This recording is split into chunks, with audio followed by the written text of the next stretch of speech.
Demonstration veggie garden. I always like to plant in patterns, and I also like to do things kind of in a way have very defined blocks, so that children and adults, when they come in, they can really look at it and sort of almost see en masse what all the plants are. Mixing things up makes it a lot more complicated in my view. It's lovely to look at. Yeah, that's kind of what nice. I try to do. I try to do give it an overall pattern. What do you do about your white butterfly and things? I've honestly found this year, I haven't had too much white butterfly issues, and I think the reason I didn't is I didn't put my transplants in until May. It was about the second week in May. I was a little bit worried. I thought, it's going to be too late and they're going to sulk, but we've had a cold enough nights and enough warmth in the day for everything to just come away. Oh, that's great. Which is fantastic. I mean, I've got the green, the big green leafy plant at the back that's Nanfang mustard. Mustard? And I know I'm going to have to probably harvest that in the next few weeks. But I'll get another round of transplants done. If you're just for your general interest, one thing I'd like to draw your attention to, and this is kind of where I think all gardeners are always in a process of learning. This is another type of chrysanthemum, Shunguku. I planted it last year, and what happened is we had lockdown, and with lockdown everything went on the back burner. All our planning went on the back burner, and anyway, this Shunguku plant just kept growing. It seeded out, flopped over, looked absolutely ugly, but now this is the end result. Again, sort of looking at options that are easy care, low maintenance. To me, I'm just thinking, that's a real winner for me to have something that can just sort of self-seed and come up every year. The same with this. This here is Japanese parsley. I think Claytonia perfoliata. And once again, it's literally just what is self-seeded en masse and come up, and it forms an effective ground cover, and it's obviously edible as well. Chewy. It's quite yeah, it is. That's Cleome, spider plant, which I suspect has actually courtesy of Angela's amazing worm castings, which I used one year, and it's managed to carry its way into this garden. That's for bees, isn't it? It is, yeah. I planted Cleome over in the meadow last year, and it's a beautiful plant. It gets quite tall. It's actually amazing just to see it sort of coming up now, because Cleome normally is more of a summer annual.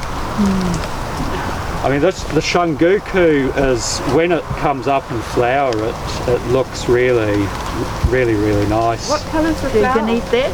It is. It's edible. It's a little bit. It's not the. It's a bit of an acquired taste, I think. Slightly that rude that you wouldn't eat it. Oh, that's That was a gift from the gardener who looked after this area before me. He planted. It's a native cucumber. Oh, with little spiky. It's a type of cucurbit anyway. Small white flowers. Yeah, with little white flowers, and it's it comes up every year. There's quite a bank of it in the soil. This here is native ratavine. Now, all of you have heard of myrtle rust. Yeah. So last summer, well, it wasn't last summer, it was actually late in the spring, just as the temperatures were warming up and it was wet. I was trimming a few things in here one day, and I saw these orange spots. And anyway, it was myrtle rust, and our conservation officer said, "Oh, look, just keep an eye on it." And anyway, in the next couple of weeks, the temperature got warmer, and it ended up with like all the new growth was a massive orange. And I was really, I was quite worried about it. And I was also thinking, well, you've got kids running under here and Taking it home in their hair. Yeah. Well, I mean, what can you really do about? In reality, what can you do about it? But I heard from our nursery manager there was a nurseryman. He's actually, I don't know, have any of you heard of Joy Plants? They're based out in Pukekohe. Anyway, the nurseryman there, he's a very good nurseryman, and he was actually doing a trial of baking soda solution on myrtle rust affected plants. And anyway, I heard about this, and I found out all the information. What I did is I cut all of this back. I cut it back quite hard to get rid of the worst of the infection, and in due course, it re-sprouted.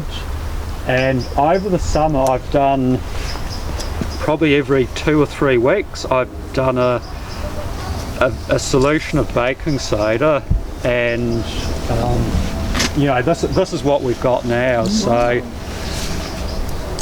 this is one of the things at Botanic Gardens where we're always, a lot of the times we have a nice public garden, but we also try to do a lot of in-garden trials as well. And I mean, it's early days at the moment, but to me, that's sort of speaking for itself.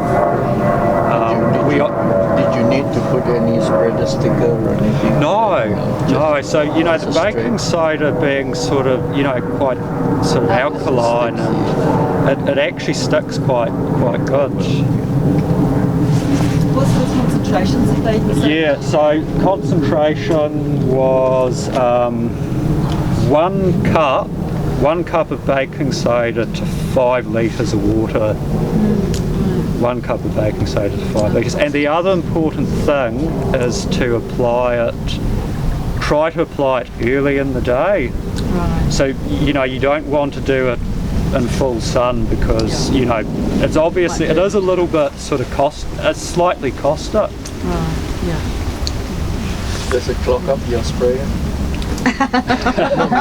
Yeah. It's a serious question. Well, that's good question, Ben. Because I actually, when I found out, I did a trial at home first. I actually grabbed an old sprayer, loaded it up, and it actually doesn't. I find it just Dissolves. it actually dissolves. So yeah, Dissolves in baking soda, yeah. It actually creates a more alkaline environment. And the fungus prefers Moisture. more acidic. So, I mean, and the other thing is, obviously with myrtle rust, and indeed any plant disease, a lot of it comes down to early detection. So, the earlier you can pick up a spot on your new growth, and then, I wouldn't suggest that you come out with the baking soda just on one spot, but if you notice a pattern of increasing infection, that's the time to intervene. Arabian Nights, Magnolia Arabian Nights, are more of a cup-shaped magnolia. Purple or white? Purple. Nigro. Magnolia The nigro. sparrows love it.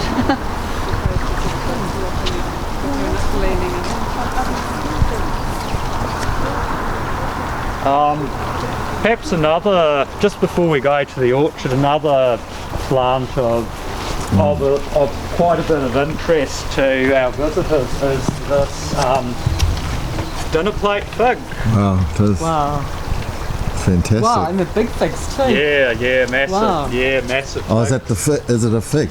It's a variety of fig, Ficus damaropsis. I saw those little fruits there. That's the flower is that the flower? So that's all of those are they're the giant figs. Wow. Are they nice to eat, do you know? What I've always noticed is that they get big, Yeah. but then we get to winter and they never ripen. I did a little bit of reading. So is it custard apple or a fig? It's a dinner plate fig. It comes from New Guinea, and what I read about it is that in New Guinea they actually New Guinea is in Papua New Guinea or Guinea is in Africa? Papua New Guinea. Is this the fruit of it? It is, yeah. Wow. Pretty amazing. It is amazing, yeah. They actually, in New Guinea, I read they actually harvest the younger leaves and will often steam them or stew them and have them with pig meat. It's related to the breadfruit. Yeah, actually the leaves look similar, jackfruit. don't they? Yeah. It's related. Yeah, because they're quite really tough. Yeah, really tough. But you can feel with it. I mean, that's quite sort of nice and comparatively soft. Sort of umbrella. Any birds attracted But the to it, wood or is is it a very human brittle. plant? The wood is very soft. Yeah, quite a connection. I think it's Japanese ligularia or Farfugium japonicum.